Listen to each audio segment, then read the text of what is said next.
the 80s, a time when women had an imposed role, the heart of the home. Here we see Marta, our exemplary housewife, dedicated to her family with love and care. And here comes Carlos, her beloved husband. Marta knows her role is to greet him with a smile and relieve his tiredness. What better way to show her devotion than to serve him as only a perfect wife can do? From dawn, Marta starts her day by making sure everything is spotless, because, as they say, a tidy house reflects a happy marriage. Carlos, her husband, works in a wine company, selling wine and working his land. At work, there's not a single woman with an important position like him and his friend. Some women dream of getting more involved, but the times are not ripe for their ambitions. Their hands, they say, are for breeding, not harvesting. Their ideas, reserved for the home, not the sellers. In major industry decisions, women are secondary figures. If they are present, it is as hosts or wives like Marta.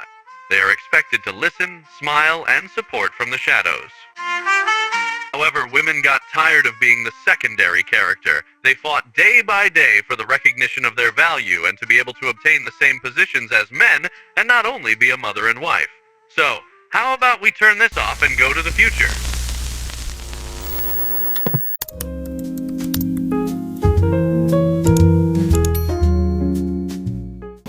Welcome to Leaders of Change, the podcast where we explore stories of visionary women transforming industry, societies, and generations. Today, we travel to Mendoza, Argentina, the home of a revolution in a glass of wine. That's right, Letty. In the world of wine, where tradition and male leadership have reigned for centuries, one woman decided to challenge the norms and transform an industry. We're talking about Laura Catena, the mastermind behind Bodega Catena Zapata, a brand that represents not only quality, but also innovation, sustainability, and female empowerment.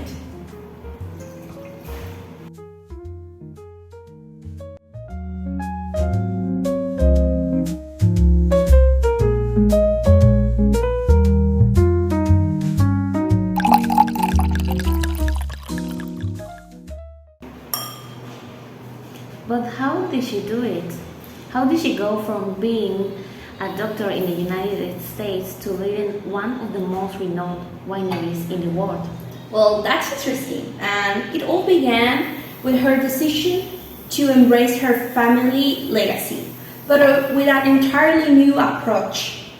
Actually, instead of settling for mass market wine standards, Laura had a vision to position Argentine Malbec as a premium wine in the international market. And she achieved this by betting on something few in the industry considered essential all the time: science. In 1995, she founded the Catena Institute of Wine. This research center is dedicated to studying every detail of the production process, from the microclimates of the vineyards to the soil properties in the Andes high altitudes. Well, I also remember that the goal wasn't to produce good wine. Lara wanted to understand the land, the climate, every detail that made each bottle of Bodega Catena Zapata unique. This scientific approach had redefined what it means to be sustainable and innovative in winemaking. But her story isn't just about science. It's also about resilience in the face of economic challenges. Argentina, as we know, faces chronic inflation and financial restrictions that complicate the operation of any business. Exactly. However, Laura found strategic solutions. She focused on international markets, exporting 70% of her production. She also maintained competitive pricing, allowing Argentina Malbec to compete with the world's best wines.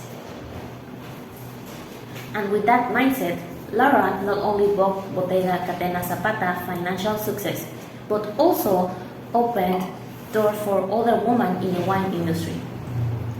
Because, let's be clear, Letty, wine isn't just a beverage. It's history, culture, and industry that for a long time has been almost exclusively led by men. Laura became a symbol of change, an example of leadership based on merit and vision. Her impact even extends beyond wine. Laura is an example of how women can challenge and redefine any industry, creating a path for others to follow. And we can forget something crucial. Her work also has put Argentina wines on the global map.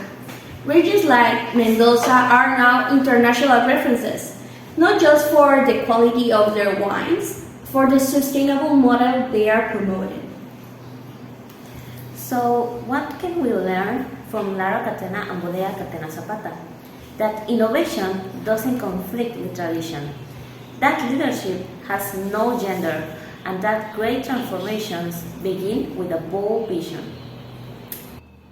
And this was Leaders of Change. Thank you for joining us on this journey through the vineyards, the mountains, and the leadership of a woman who is leaving an indelible mark on history. Until next time, and remember, a glass of wine isn't just a drink, it's a history wanting to be told. Cheers!